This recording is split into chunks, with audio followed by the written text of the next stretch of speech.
Hi guys, I'm Nick Bester and I am a sub 220 marathoner. And today's video is all about the changes I made in order to PB for the first time in 2 years over the marathon distance. I'm making this video today as much for you as I am for myself, to remind myself exactly the 5 key changes I made in order to reach higher heights than I've ever reached before. And I honestly believe there's more in the tank. And if I'm going to reach higher levels than what I did at Berlin, then I'm definitely going to have to take these 5 things going forward with me.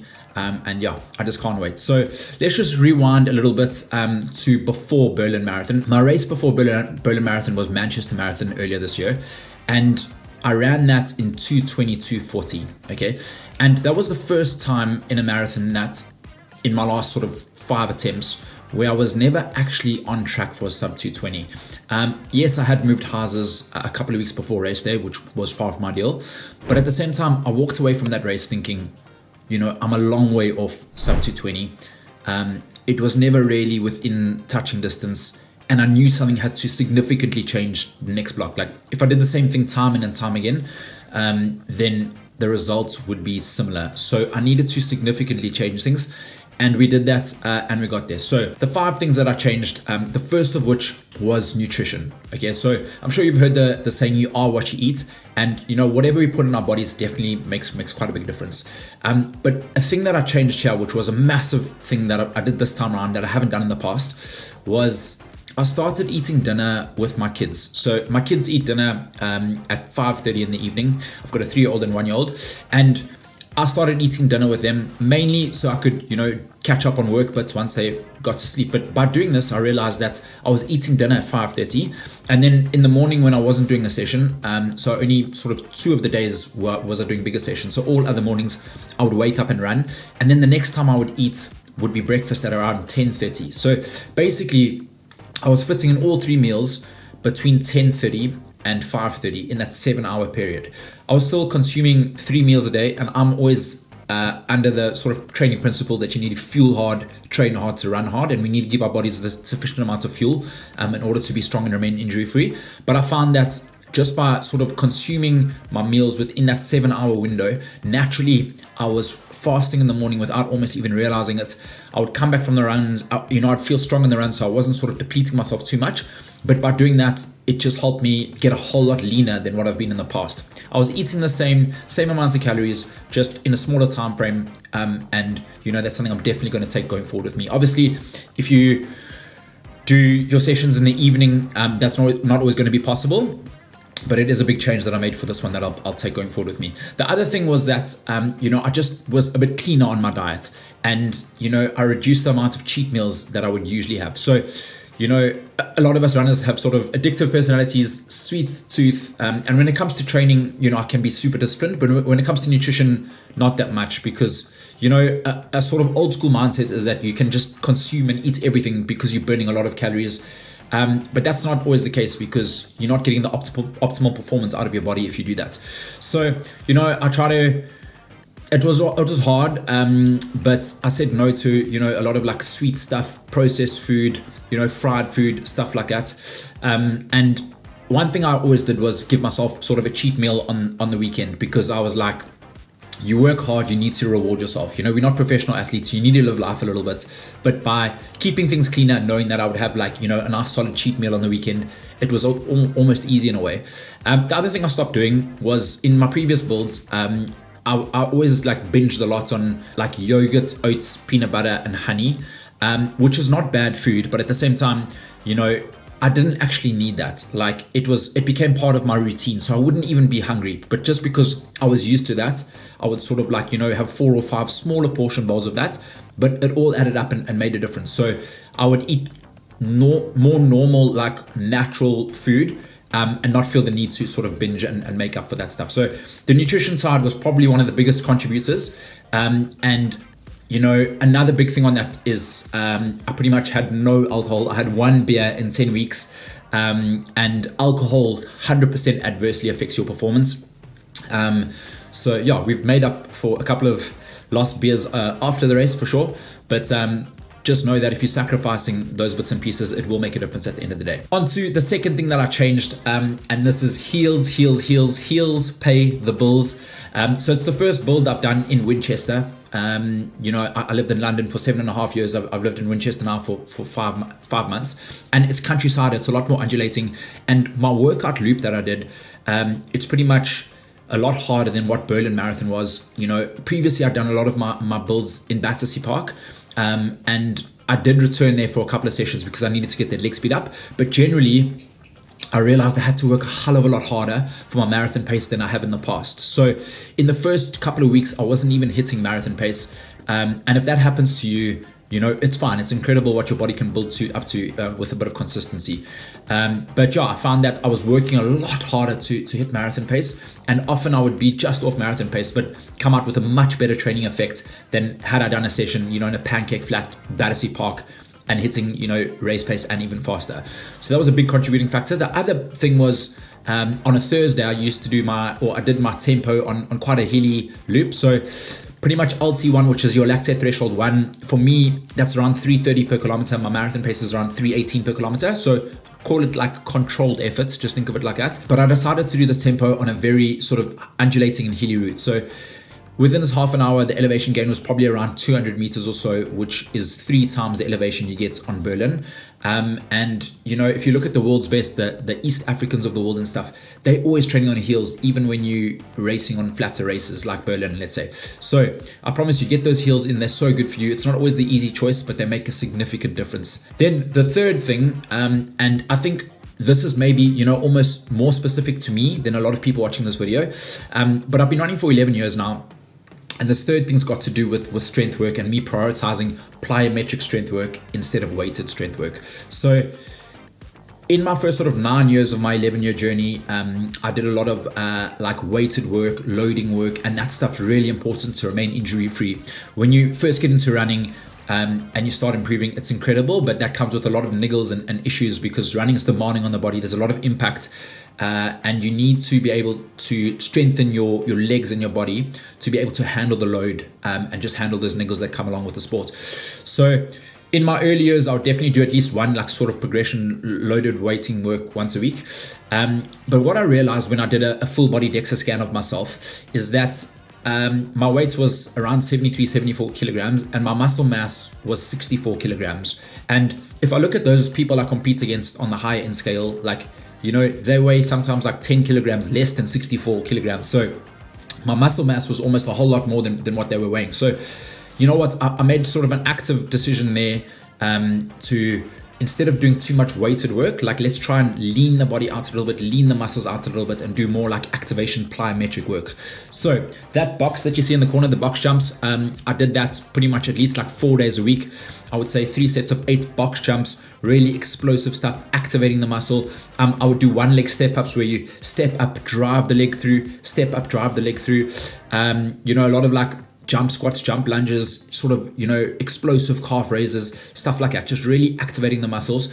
And I found that it almost like put a spring into my step. My stride felt a little bit, more bouncy, let's say. Which definitely was a big contributing factor. Whereas I think in the past, when I've done weighted work, like, yes, it's great. Your body, you don't really get too much niggles. But in a way, I started feeling like a little bit like marathon lopey. I didn't have that extra X factor. So that's something I changed this block. Then point number 4 was not overcommitting and prioritizing training. So I'm always a yes guy, and I always think I can almost like, fit in everything.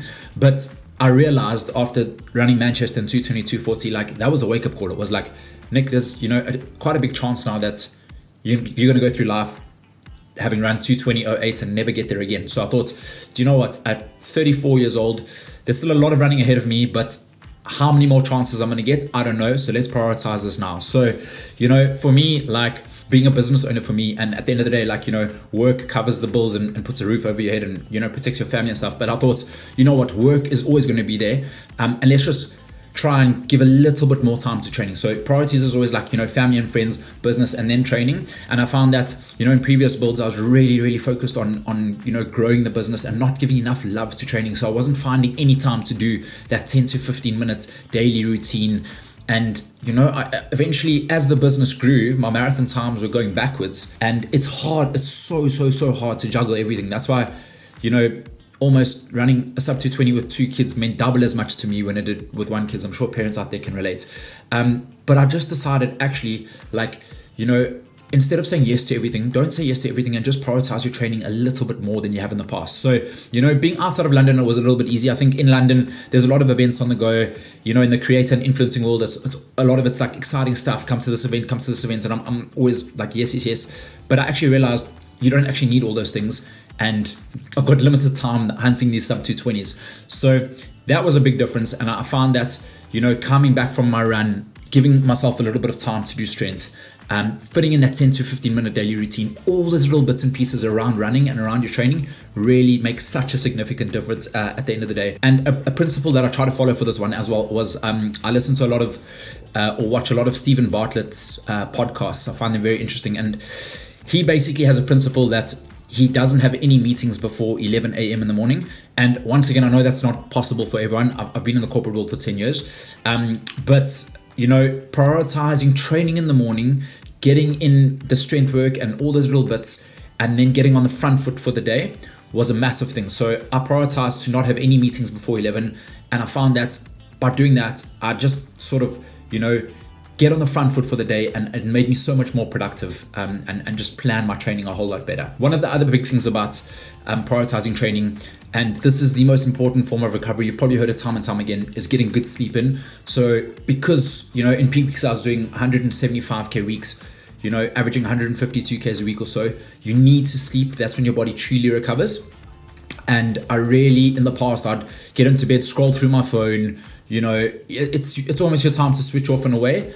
But I actually made a conscious effort of at least giving myself 8 to 8.5 hours of sleep or trying to sleep. Obviously, that's not always the case when you've got a 3 and a 1 year old, but generally, they did sleep very well that block. And I can't stress the importance of how much at least 8 hours sleep makes to your training, to your work, to sort of life happiness. And that was a huge factor in breaking sub 220. And then point number 5 was operation speed prior to my training block. Okay, so let's just talk about my usual block length is around 8 weeks. This was a 10-week block, so slightly longer than in the past, and it did make a difference. So I think if I'm going to level up, which we've got to believe for sure, then potentially my marathon builds are going to have to be a little bit longer, like 12 to 16 weeks. And I think, deep down inside, I know I can level up, but the big question is, am I willing to sacrifice more? I find it incredibly hard to say no a lot of the time when you're a yes person, and with leveling up comes a lot of sacrifice. Sorry to digress a little bit here, but at a 225 marathon level for me,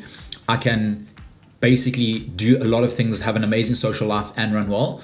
But at a sub 220 marathon time for me, that comes with a lot of sacrifices, and the highs are incredible, but there's a lot of tough times that go into it that you don't always see or showcase on social media. So, at the end of the day, it's like, I'm not a professional athlete. You're not racing for prize money. So how much are you willing to actually sacrifice to get that, and how bad do you want it? And that's the question I've got to ask for myself. And do I really want to try and prioritize training in a much bigger way, and try and see if I can shave a couple of minutes off, or do I actually want to try and live life to the max now, and sort of try and balance that? So we'll see. But anyways, back to operation speed, and I think a lot of people can sort of get good takeaways from this. So coming out of Manchester, like I said, something had to significantly change. And basically what I did was I did a shorter block of targeting like a 3,000 meter track race and getting my 5k speed up and my 10k speed up. So basically it was like a 6 to 8 week block of like pretending I was 18 again and running on the track and racing against, younger guys that absolutely smashed me, but it was awesome and helped me level up. And really getting that speed work in. So faster reps, not as much volume, and longer recovery times. So to getting the leg turnover quicker than it ever has before.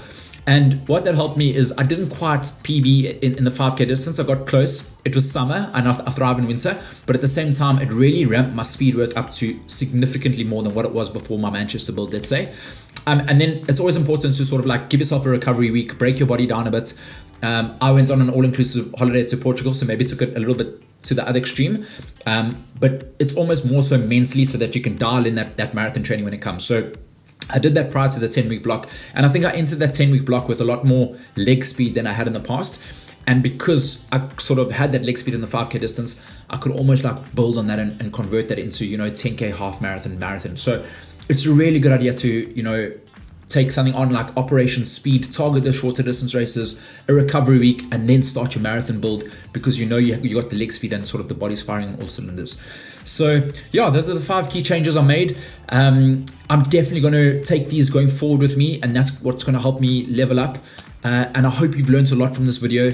It was 9 years of straight PBs every single year for me, and then it was 2 years of not PBing. And I knew those days would come, but we find ways and we change things, and it's just so incredible to be back on the PB train, and we're taking this momentum going forward. So yeah, it's been a couple of days and weeks of celebrating, but I'm hungry and I'm ready, and I'm going to announce my new goals very, very soon. I'm excited to share them with you, because yeah, I need to get back on the straight and narrow, and we need to keep leveling up, or at least try. Cool. Onwards and upwards. Boom shakalaka. Let's go.